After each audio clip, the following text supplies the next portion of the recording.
араның пайдасы, араның емдеу қасиеттері. Мынау қан айналысын күшейтеді. Қан айналысын күшейгенде артериямен қан келеді, венамен қайтады. Ал енді соның арасында капиллярдың қан айналысын күшейтеді. Ара. Именно капилляр суықтаса, капиллярдың бәрі қан тамырлар үйіп қалады. Енді жалпақ тілде айтқанымда, үйіп қалады да қан жақсы жүрмей қалады. Сөйтеді дене жаурайды, аяқ қол мұздайды, бел ауырады деген сияқты сол суықтан болады ғой бәрі. Мынау араның қасиеті сол майда қан тамырларын бәрін оятып, үйіп қалған қандардың бәрін жібітіп, қан айналысын күшейтеді. Плюс нервтарды оятады. Себебі сіз именно точкасына қойған. Нервтерді оятады жаңағы.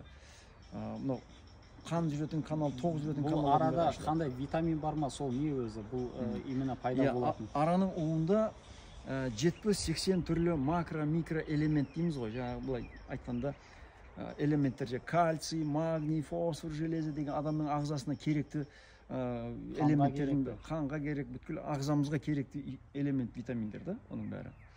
Кейін жаңағы витаминдері бар, элементтер бар деген сияқты 70-80 түрлі не бар. Мысалға мына балда, балдың құрамында не бар ғой?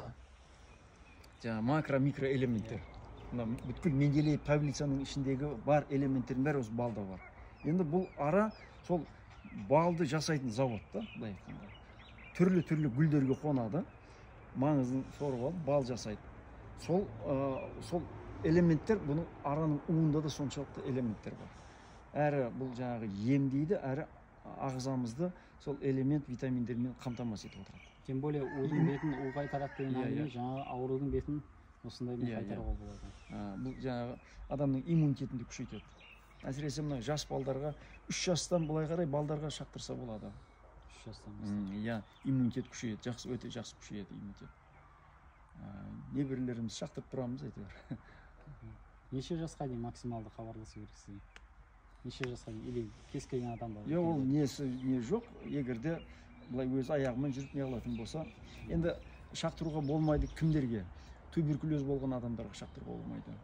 Мынау екі қабат әйелдерге, емізулі әйелдерге шақтыруға болмайды. Сосын мынау әлсіреп қалған әлсіз адамдарға шақтыруға болмайды. Соған адамдардың бәріне ем, шифа Алладан. Әмірәлі атаға қазір клиент келіп қапты. Мынандай тізе буыны сырқырап буындар ауырады ғой үшін. Мына буын ауруынға мастер-класс. Өздерінің точкасы болады, Құда қаласа. Бісміллә.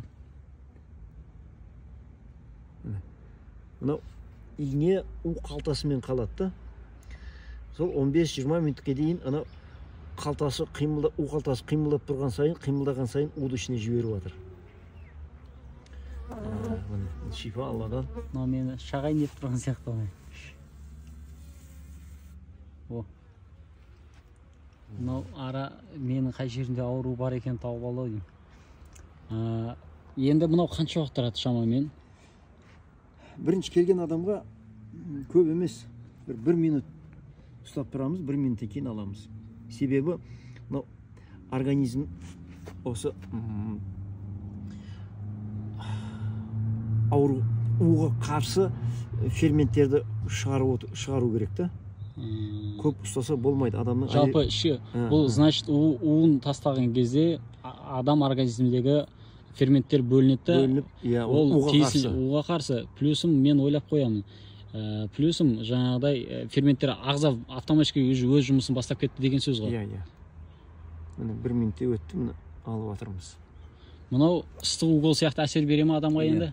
Жаңа сразу қандарына ыстық болып полный айналады. Дененің бәріне қыздырады, сосын мынау кейбіреулерде аузынан ыстық леп шығады. Мынау ыстық укол қабылдаған кезде аузынан ыстық леп шығады ғой.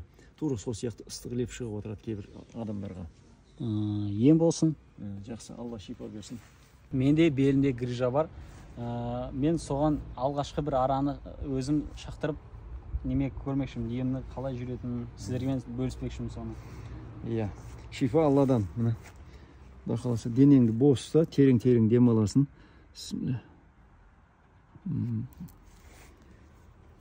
Бұзылдата дедің ғой, ой.